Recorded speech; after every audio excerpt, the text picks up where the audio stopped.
হ্যাঁ, এটার ইঞ্জিনটা হইলে গিয়ে হর্নেটের ইঞ্জিন। সো হোয়াট ভাই, অন্যান্য কোম্পানিরা একটা ইঞ্জিন দিয়ে 10টা বাচ্চা পয়দা করতে পারে, আর হর্নেটের ইঞ্জিন নিয়ে এনএক্স তৈরি করতে পারবে না একজন? এটা কি হইল? কোনোবার হইল না, কোনো সময় এটা সম্ভব না। তবে নাকেল কাঠটা ভাঙা গেলে ইন্ডিকেটরটা সহ ভাঙা যাবে, তখন আল্লাহ জানে কি হয়। বা এই বাইকটা যারা কিনতে চাচ্ছেন অ্যাডভেঞ্চার ট্যুরিংয়ের জন্য, তারা হয়তো বা এই সাসপেনশনটা স্টিভের কারণে একটুখানি সমস্যায় পড়তে পারেন। অ্যাডভেঞ্চারই করবেন, এটার জন্য বাইকটা নেবেন, তাহলে এই বাইকটা আপনার জন্য না। সেটিংস আবার গেলে এই যে দেখেন ফাংশন, ডিসপ্লের ব্রাইটনেস, ডিসপ্লে টাইপ, হ্যাঁ সব কিছু, থিম সব কিছু চেঞ্জ করতে পারবো। হোন্ডা NX 200 এটা কি আসলে একটা অ্যাডভেঞ্চার বাইক? এটা কি আসলেই সেই লেভেলটা ফুলফিল করতে পারতেছে যে লেভেলের জন্য আমরা অ্যাডভেঞ্চার ট্যুরাররা এই বাইকটা কিনে স্বাচ্ছন্দ্যে ট্যুর করতে পারবো? NX নিয়ে ইদানিংকার সময়ে অনেক কথা দেখতেছি, অনেক সমালোচনা দেখতেছি, অনেক আলোচনা দেখতেছি, আর এটার বদলতে আমার কাছে আজকে NXটা এসে পড়লো। আমি ফার্স্ট ইমপ্রেশন দেওয়ার চেষ্টা করব। NXটা এতটুক চালিয়ে এসে আমার কাছে মনে হয়েছে মোটামুটি ভালো বাইকই। হ্যাঁ, এটার ইঞ্জিনটা হইলে গিয়ে হর্নেটের ইঞ্জিন। সো হোয়াট ভাই, অন্যান্য কোম্পানিরা একটা ইঞ্জিন দিয়ে 10টা বাচ্চা পয়দা করতে পারে, আর হর্নেটের ইঞ্জিন নিয়ে NX তৈরি করতে পারবে না একজন? এটা কি হইল? কোনোবার হইল না, কোনো সময় এটা সম্ভব না। তো NX-এর ট্যাগলাইনটা হচ্ছে বি এভরিওয়্যার বি এনিওয়্যার। আসলে এই ট্যাগলাইনের সাথে NX-টা যায় নাকি, এটাই আজকে দেখার চেষ্টা করব। আমি আমার মতো করে খুঁটিনাটি দিক বিবেচনা করার চেষ্টা করব, পর্যালোচনা করার চেষ্টা করব, এবং এটা একটা মানে আমি কি ফিলটা পাচ্ছি চালায়ে এই জিনিসটা বর্ণনা করার চেষ্টা করব। এটা আপনি ফার্স্ট ইমপ্রেশন ধরতে পারেন, এটা আপনি ফিলিংসের একটা ভিডিও ধরতে পারেন। আমি স্পেসিফিকেশন নিয়ে তেমন কোনো কথা বলবো না, তবুও যদি বলতে হয় এটাতে কি দিছে। এটাতে ডুয়েল চ্যানেল ABS আছে, এটাতে সেমি ফেয়ার একটা বাইক, যে বাইকটা নিয়ে আপনি মোটামুটি অ্যাডভেঞ্চার বা সেমি অ্যাডভেঞ্চার টাইপ কিছু করতে পারবেন। এটাতে স্লিপার ক্লাচ দিছে, যে যার বদলতে আপনি সুন্দরভাবে রাইডটা স্বাচ্ছন্দ্যে করতে পারবেন। এটাতে একটা TFT মিটার আছে, যে মিটারটা মোটামুটি সুন্দর। আর বাকিগুলো স্পেসিফিকেশন বাদ দিয়ে আমরা রিয়েল টকিংয়ে চলে যাই, কারণ আমার কাছে স্পেসিফিকেশনের চেয়ে রিয়েল শকিংটাই আমার কাছে মনে হয় বেশি কার্যকর হওয়ার কথা। বাইকটার ফ্রন্ট নিয়ে যদি কথা বলতে চাই, তাহলে বাইকটাতে দেওয়া হয়েছে USD সাসপেনশন, যেটা নাকি এখনকার সময়ে এই বাজেট ফ্রেন্ডলি বাইকে বেশ কার্যকর ভূমিকা পালন করবে। এবং জ্যাপারের কিন্তু ডুয়েল পারপাস টায়ার ব্যবহার করা হয়েছে। টায়ারটাও বেশ পরিমাণ মোটা, 110 সেকশনের টায়ার, এবং ডিস্কটা মেবি 276 অর সামথিং, এবং অবশ্যই এটাতে নিসিনের ক্যালিপার ব্যবহার করা হয়েছে, এবং ডুয়েল চ্যানেল ABS-এর একটা ছোঁয়া পেয়ে যাবেন। হ্যাঁ, আপনার পেছনের সাসপেনশনটা একটু স্টিভ, হোন্ডার পেছনের সাসপেনশন সবসময় স্টিভ হয়, এটার ক্ষেত্রেও সেটাই হয়েছে। এবং এটাতে আপনারা পাহাড় পর্বত, নদী, নালা, খাল বিলে কতটুক অ্যাবজর্ভ করতে পারবে, এটা নিয়ে আমার একটুখানি সন্দেহ আছে। তো বাকি কথাগুলো চলেন মোটো ব্লগিংয়ে বলার চেষ্টা করি, এবং এটা খুঁটিনাটি দিক সম্পর্কে আমি পর্যালোচনা করার চেষ্টা করব। এটার আমি যেহেতু একটা হাইওয়েতে আছি, একটা হাইওয়ের মোটামুটি এক্সপিরিয়েন্সও এই ভিডিওর মাধ্যমেও পেয়ে যাবেন। সো এই হলে গিয়ে বাইক। এটার যদি TFT মিটারটা আমি দেখাই, তাহলে TFT মিটারটা খারাপ না, মোটামুটি ভালোই। এখানে gear sensor, gear indicator light আছে, এখানে হলে গিয়া সাইড স্ট্যান্ড সেন্সর আছে, বাকি সবগুলো মোটামুটি বেশ ভালো। এবং এটাতে ট্র্যাকশন কন্ট্রোল কিন্তু আছে। হ্যাঁ, ট্র্যাকশন কন্ট্রোলটা দেখা যেতেছে এখানে। এবং এই TFT মিটারটা কাজ করে এই 4টা বাটনের উপরে। এই যে দেখেন, আমি এখানে টিপ দিব, এই যে ফুয়েল, তারপরে নিচে হলে গিয়া কিলোমিটার, তারপরে সেটিংস। হ্যাঁ, এইভাবে করে কাজ করে। সেটিংস আবার গেলে এই যে দেখেন ফাংশন, ডিসপ্লের ব্রাইটনেস, ডিসপ্লে টাইপ, হ্যাঁ সব কিছু, থিম সব কিছু চেঞ্জ করতে পারবো। থিমে যাই, এই যে ডার্ক অটো, মানে থিমগুলো চেঞ্জ হবে। হ্যাঁ, আপাতত অটোতে আছে, দ্যাট মিনস এখানে একটা দাঁড়ান দেখাইতেছি, এখানে একটা সেন্সর আছে। সেন্সরটা ইয়ে করলো, যে দেখেন কালো হয়ে গেল, আবার সেন্সরটা ছাড়লে সাদা হয়ে যাবে। এই স্টাইলটা ভালোই লাগে আমার কাছে। সো চলেন ফার্স্ট ইমপ্রেশনে দেখি কি তার আসে বিষয়।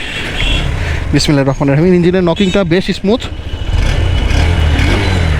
হর্নেট 2.0-র চেয়ে স্মুথ একটা রিফাইন বা ডিটিউন বা টিউনিং ইঞ্জিনটা দিছে। হ্যাঁ, বাইকটা প্রথমে চালিয়েই বোঝা যাবে যে এটা একটা সুন্দর মেশিন এবং স্মুথ একটা মেশিন। হ্যাঁ, এটার এক্সেলারেশন বেশ ভালো এবং একটা অ্যাডভেঞ্চার ট্যুরিং বাইক হিসেবে যে পরিমাণে এক্সেলারেশন চান আপনি একটা বাইকের কাছ থেকে, সেই পরিমাণ এক্সেলারেশন পাবেন।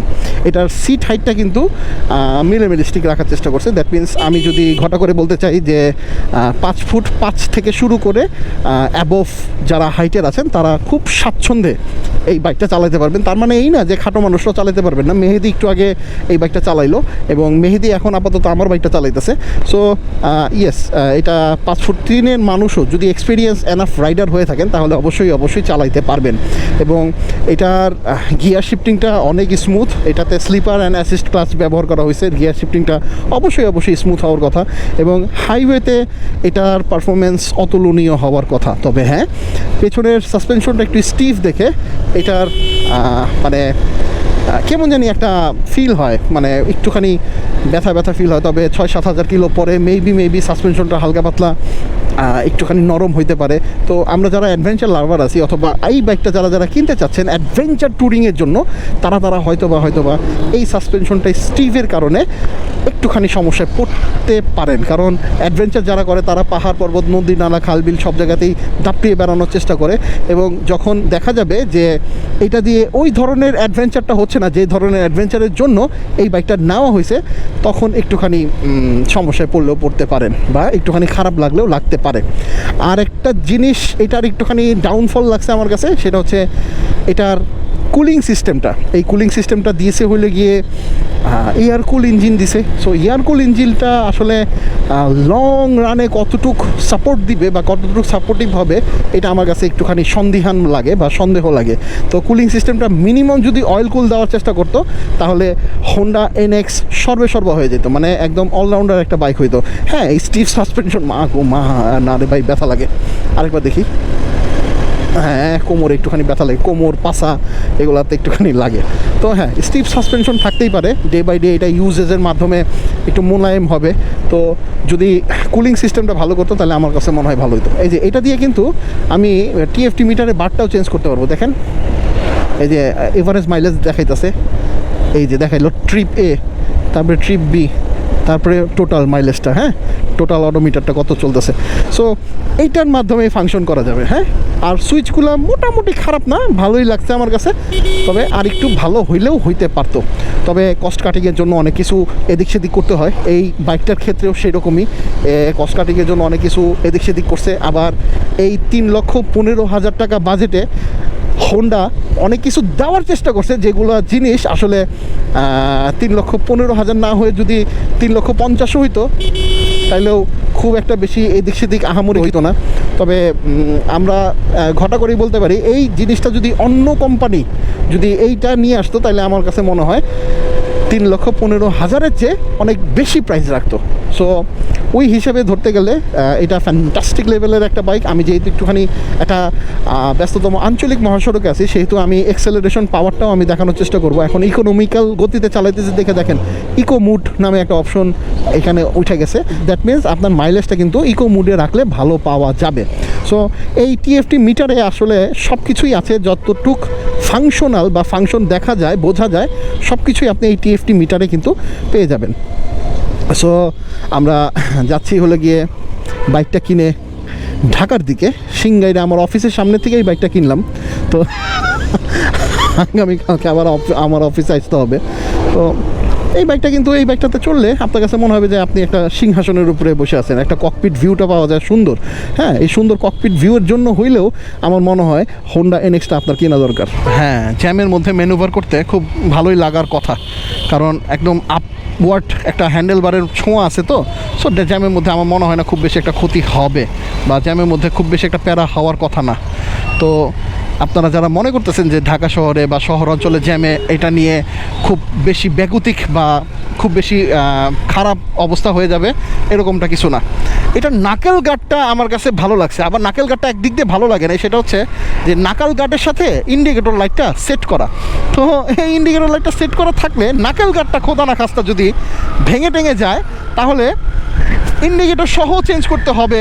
এবং ইন্ডিকেটর সহ চেঞ্জ করার পরে কতটুক দাম হবে না হবে বা এই নাকাল গাড়টা ওদের কাছে বা হোন্ডা বাংলাদেশের কাছে পাওয়া যাবে নাকি রেগুলার প্রাইসের অনুযায়ী, সেটাও একটা দেখার বিষয়।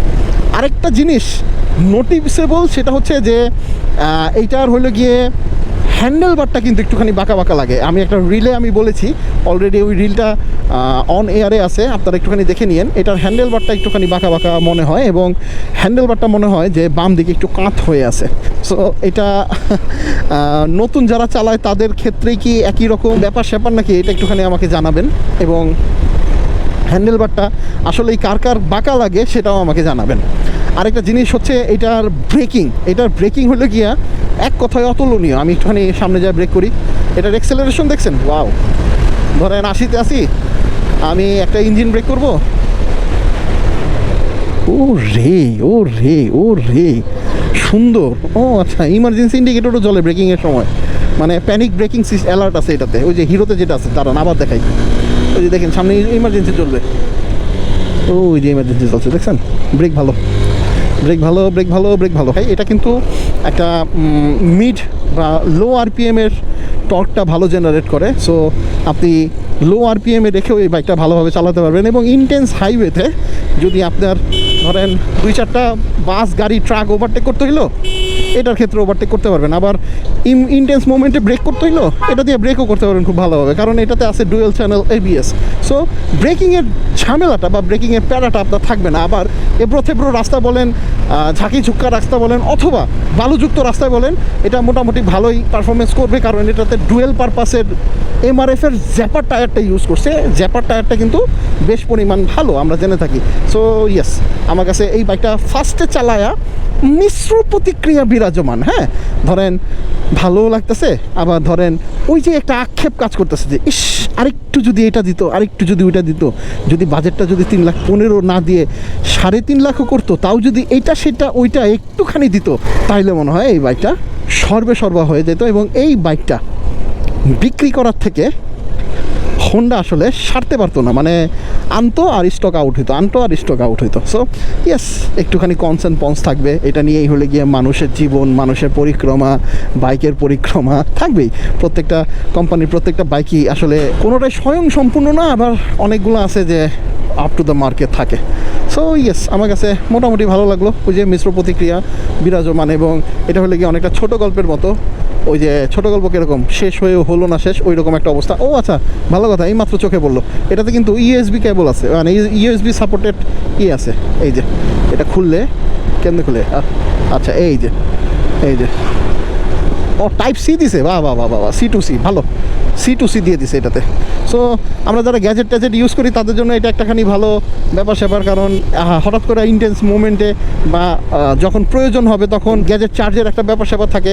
তো Type-C কেবলের যখন চার্জের দিয়ে দিছে, তাহলে এটা ফাস্ট চার্জিংই হবে। সো ইয়েস, আপনি এটা নিয়ে ফাস্ট চার্জিং করতে পারবেন। সো সর্বোপরি এখন আমি বলি যে এটা কাদের জন্য। আচ্ছা, এই বাইকটা অ্যাডভেঞ্চার বাইক বললে কিন্তু ভুল হবে। এই বাইকটা হলে গিয়া অ্যাডভেঞ্চার লুকের একটা বাইক।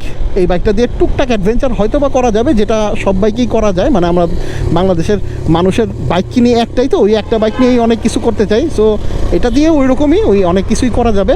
কিন্তু যারা অ্যাডভেঞ্চার লাভার আছেন, যারা মনে করেন যে এটা দিয়ে অ্যাডভেঞ্চার করা যাবে, তাদের জন্য বলবো যে না, এটা দিয়ে অ্যাডভেঞ্চার করা যাবে না। তবে হ্যাঁ, ছোটোখাটো ফিল নিতে চাইলে, পাহাড় পর্বতের আপওয়ার্ড ফিল নিতে চাইলে, তাহলে এটা দিয়ে পারবেন। কিন্তু ওই অ্যাডভেঞ্চারই করবেন, এটার জন্য বাইকটা নেবেন, তাহলে এই বাইকটা আপনার জন্য না। এটার একটা বড় ভাই আছে CB 150X, ওইটা হইলে গিয়া প্রপার মোটামুটি একটা অ্যাডভেঞ্চার বাইক। হ্যাঁ, এটা কারা নেবেন? এটা হলে গিয়া যারা অফিস গোয়িং পিপল আছেন, যারা ভালো মাইলেজের একটা পাওয়ারফুল মেশিন চাচ্ছেন, 184cc বা 200cc-র আশেপাশে। আর যারা চাচ্ছেন যে হ্যাঁ, আমি অফিস গোয়িং পিপল, আমি মাঝে মাঝে ট্যুরে যাই, আমার একটা মোটামুটি পাওয়ারফুল বাইক দরকার, যেটার এক্সেলারেশন ভালো, যেটার ব্রেকিং ভালো, যেটা দিয়ে টুকটাক অ্যাডভেঞ্চারের ফিল পাওয়া যাবে, যেটা দিয়ে আমি অফিসে যাতায়াত করলে ভালো একটা মাইলেজ গেইন করতে পারবো, তারা যদি ভেবে থাকেন, তাহলে এই বাইকটা তাদের জন্য। আসলে বাইকের পারপাস অনুযায়ী আপনারা বাইক কিনবেন। হুট করে একটা বাইক ভালো লেগে গেল, সেই বাইকটা কিনবেন না। দেখা গেছে যে এমনও বাইক আছে যেটা ভালো লাগে না, কিন্তু সেই বাইক দিয়ে আপনার পারপাস সলভ হবে, তাহলে আপনি ওইটাই কেনার চেষ্টা করবেন। সো ইয়েস, আমার কাছে মোটামুটি ভালো লেগেছে, ছোট গল্পের মতো লেগেছে, শেষ হয়ে হলো না শেষ, অনেক কিছু চাইলে দিতে পারতো, অনেক কিছু দিয়েছে। এটা নিয়েই হলো গিয়ে তৃপ্তির ঢেকুর না তুললেও তুলতে হবে, তুললেও তুলতে হবে, এই হলে গিয়া ব্যাপার স্যাপার।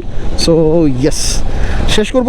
জানি না ভিডিওটা কেমন লাগলো, বোরিং মনে হয় লাগছে, কারণ হাইওয়েতে যাচ্ছি আর বক বক করতেছি। সো বাইক চালানোর ক্ষেত্রে সবাই সেফটি টুলস মেনটেন করে বাইক রাইড করবেন, ফুল ফেস হেলমেট ব্যবহার করার চেষ্টা করবেন। মনে রাখবেন, জীবনের চেয়ে সময়ের মূল্য অনেক কম। ফিরবো নতুন কোনো ভিডিও নিয়ে, নতুন কোনো তথ্যপাত্র নিয়ে। সে পর্যন্ত ভালো থাকবেন, সুস্থ থাকবেন, চলতে থাকবেন সময়ের সাথে, সময় ব্লগসের সাথে। আল্লাহ হাফেজ।